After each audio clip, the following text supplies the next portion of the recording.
Good morning to all traders and welcome to this Monday's Market Insights video on the US indices. Actually, we're just going to have a look at the US index itself and the Dow Jones because we haven't had a look at it for a while. And there is some very interesting scenarios that I have for you just before the elections, but also after the elections, because we're not just looking for the next week or for the next 10 days. Now, over the weekend, we had the situation with Pelosi and Mnuchin.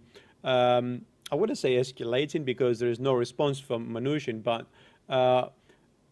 it seems to be that the only person who has hopes about fiscal stimulus is Pelosi.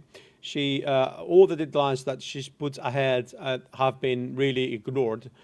She's really hoping to get a response today, Monday, from Mnuchin to see whether, by any chance, it would be possible to at least agree before the US election. Now, all the while, the case is not just in the US, but globally, and particularly in the European Union countries as well, are rising.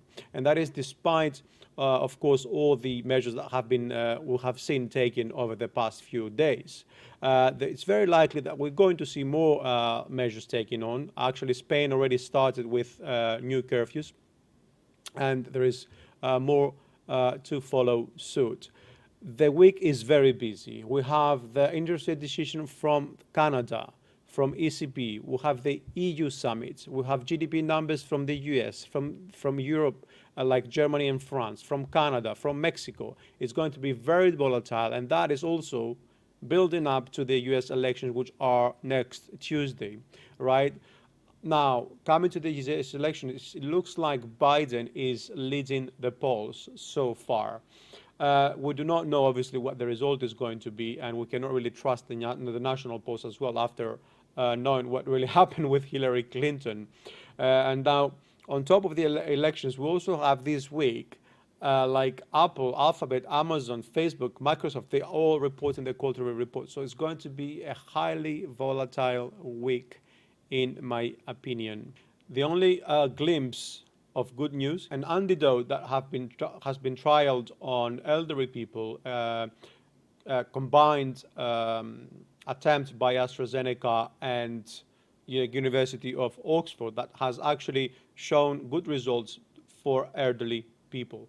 Now that doesn't really suggest that this is an antidote for COVID, but it could be for elderly people, and it could be actually even given to younger people that in the future, like in the next 10 years, 20 years or so, are most likely going to get away without getting COVID or similar viruses.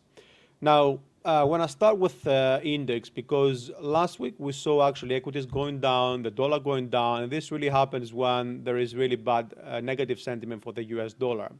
And that seems to support my idea, my scenario that I've been talking about for months now. We are in the cycle degree wave C. So primary wave, we're expecting for primary wave 3 to finish. Then we're going to see 4 and 5. This is an A, B, C up here in a flat pattern, right? So this is a 1, 2, 3, 4, and 5. Perhaps we ended down here. Then we're going to see a correction up and then a breakdown for a 3, 4, and a 5, or that, of course, would suggest that the 9046 is going to be broken and wave 3 will be at least the size of wave 1. We're going to see that being 1, 2, then this is a multi-structural 3, 4, and 5, and it's going to end around the 90 level. Then we're going to go out for wave 3 and then wave 4. Now, of course, it could be a case where that is not going to play out well. That, for me, would suggest that we are in a different pattern. Here, this is a W, X, and Y, and that would suggest that, indeed, we might see more downside, but we're not going to break below the previous low, right? So this is an ABC, which is a simple zigzag, and there is more downside, but we're not going to see a fresh low. And what will happen is we're going to get a bounce here, and then we're going to start moving all the way up towards the 9860. Now for the Dow Jones, I have also two scenarios here, because if you recall, we looked at this opportunity here, months ago, and we talked about this upside move after completing this open triangle in wave 4. Now, we can have a 1, 2, a 3, a 4, and we're expecting a 5, right? Because, well, this is a 1, 2, 3, 4, and a 5. We've got the rule of alternation here, and we'll have the rule of alternation here as well. What does this mean? And what I'm looking at actually is for waves 2 and 3 and 4, which is the extension, right? Take us up to fresh highs to complete this wave 5. And that would be, of course, cycle wave 1, right? Around 33.300, right? This is a 78.6 Fibonacci extension of those waves, which is usually what wave 5 is extending to. I mean, price could go to 31.86 with the 61.8 Fibonacci extension as well. But we are expecting a fresh high in that scenario in either case. The other thing I've been looking for the Dow is that we still see more upside, but this is a complete different scenario, right? We're looking at this being part of cycle wave 3. This is an A, a 3 wave A. This is going to be an ABC, right? And this ABC is going to be part of wave B, which actually indicates that I'm waiting for an expanded flat, right?